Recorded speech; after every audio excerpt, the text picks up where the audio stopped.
Hi Paula, you've asked us to do a case-based discussion with you today on assessment of patients after self-harm. Yes, please.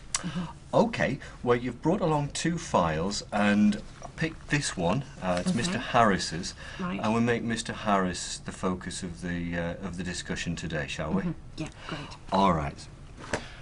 Okay, well, tell you what, if I pass you the notes, the first thing I'd like you to do is just give me a 2 or 3 sentence summary of Mr. Harris's case, just to orientate me. Well, Mr. Harris is a 58-year-old, married, was made redundant 10 months ago.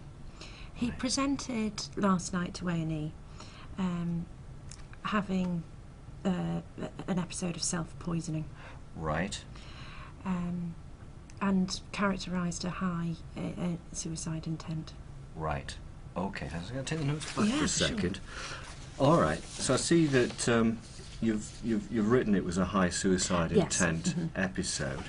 Can you tell me what you based that on? Oh, I based it on the Beck's suicide indices score. Intent score. Right. Right. Tell me a bit about that. What does it mean? The Beck's? Yes, please. Right, it basically looks into what the patient was like before the episode. Right. So the what's led up to it, the actions and behaviours, the behaviours during the episode, and the consequences, what happened afterwards. Okay. How many items are there in the Beck? 12. 12. And how do you score it? There's a scoring system between 0 and 2 for each of the 12 points. Right. Which goes up to 24, obviously, if you score 2 in all of them. Right, right. And then how do you interpret the patient score? The patient score? Basically, anything between 4 and 10 I would be concerned about. Right. And want to keep an eye on the patient. But only sort of moderate danger risk. Right. Anything above 11, up to 24, which is the maximum, I'd be really concerned. That's a high score. So how did you score Mr. Harris? What score did you give him? He actually got 24. 24? Yeah, he's a very high risk. Okay. Well, what I'd like to do is look at a couple of the individual items and ask you a few things about how you scored them. Yeah, sure. One of the items is about final acts in anticipation of death. Tell me, you obviously gave a score of 2 for that. I did, yeah. So what were you looking for? I was looking for anything that if he'd premeditated, if he'd thought about what he was doing, and he'd put everything in place so that all his affairs were in order. Right. Everything was looked after. He told me how all of his bank statements, his insurance policies, etc., were at a place easily accessible and easy for his wife to find. But not only that, they have a cat, and he'd actually gone out previously that week and bought a cat food dispenser so the cat would be all right and fed until his wife returned. Okay. Okay. Right. So, and another one of them, another one of the items is the person's reaction to having survived the episode. So, what did you ask about that? I asked him how he was feeling just now, at that present moment in time, and his response was very negative. That he wished he hadn't been found. And wished his wife hadn't come home and wished he died, so he scored a 2 again on that. Right. So, what question did you actually ask to investigate that matter? What did I the actual question? The actual question I asked was as I said, how are you feeling just now? Right. Okay. And then I sort of led on from that to find out how he was feeling about being still here. Right, right. How do you feel about being alive? Okay, thanks. Well, again, looking a bit further into your notes, see that your diagnostic formulation includes the label of a moderately severe depressive episode. Yeah. Tell me what you based that on. I based that on ICD-10. Right. and looking at the sort of the symptoms of depression. Mm-hmm. Core symptoms of depression, he exhibited all of them really. Did he? Yeah. He had low mood, Mm-hmm. general lack of energy, Mm-hmm. and a complete inability to take pleasure in anything at all. Right. With regards to sort of additional things, he Mhm. also lost his appetite or interest in food. Right. Wasn't sleeping properly, had pretty much disturbed sleep patterns, Mm-hmm. and was generally pretty sort of hopeless and guilty about things. Right. Right. Right. So you had a fair cluster of the different symptoms. Completely. Yeah. Tell me, you said that he had a complete lack of ability to enjoy things. Mm-hmm. How did you inquire about that? I asked him what his daily routine was. Mm-hmm. I asked him a number of open questions about this. Right. What his days consisted of Mm-hmm. post being made redundant, Yeah.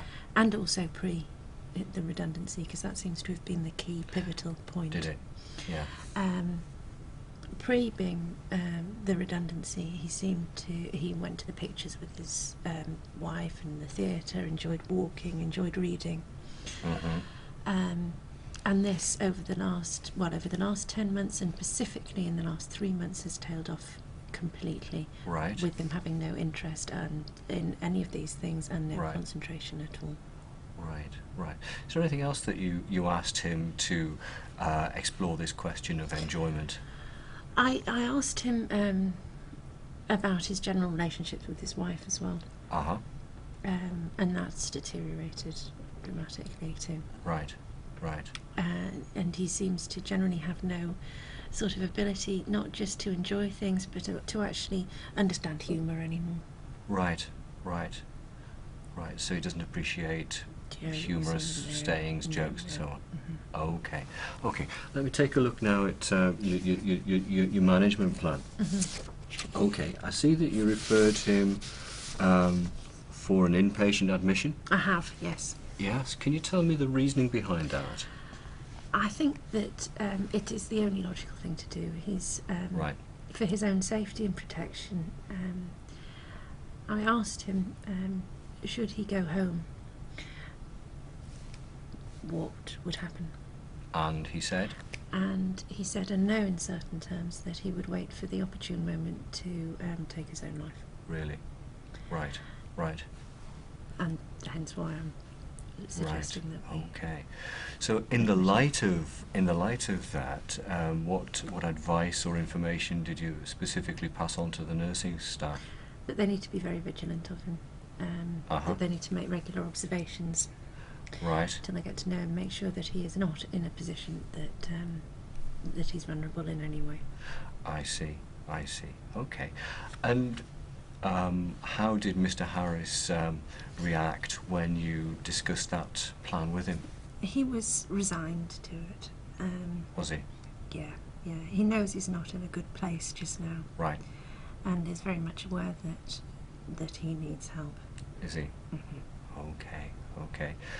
How far do you think his response to you was consistent with informed consent? I think it was informed consent because he knows that he would. He knows that he would do this again. He knows that he's vulnerable. Right. Right. Right. Mm-hmm. And was he aware of what being in hospital meant and what it would entail? It's difficult to say. I mean, he knows Yeah. that he is in hospital just now, Mm-hmm.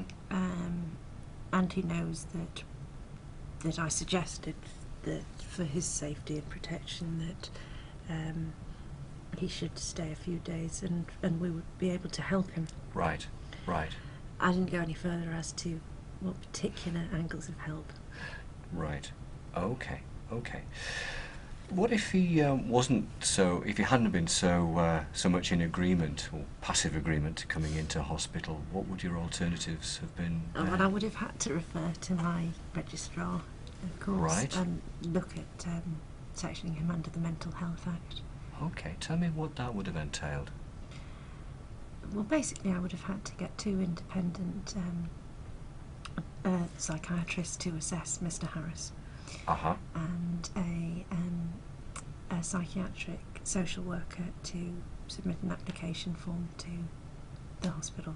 Right, right. And what, in the recommendations that the doctors do, what particular things would they be looking out for? They'd be looking out for the sort of mental illness. Right. Right, yeah, Episodes of mental illness. yeah, And the fact that he would be a danger to himself. yeah. If he was going to be less of a danger, then we could potentially look at the crisis team. Right, right. And for him to be sort of supervised or have it at home. Right. But in this case, I don't think that's a viable option. No. Okay. Right. Okay, well, thanks for that, Paula. We'll look at the form now and then give you your feedback. Thank you very much. You're welcome.